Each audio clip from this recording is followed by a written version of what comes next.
Noise by Sharon.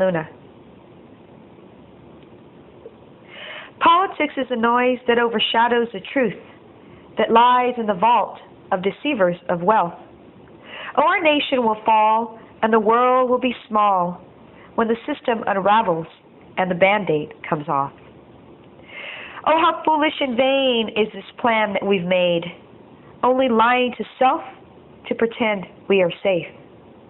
Blame the left, blame the right, oh, just blame someone else.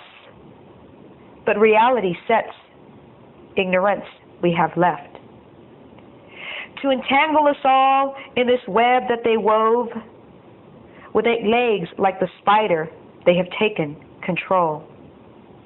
Not from platform or pulpit, not from campaigning ad, but from places behind the heavy curtain so sad. With a voice just like Oz, we believe we are lost. But the path that we take, we won't choose to mistake. Open up our 2 ears and unscramble the noise. Open up our 2 eyes and the truth will appear. So our power we'll have when in courage we stand. No more buying the lies. Yes, the few will surprise.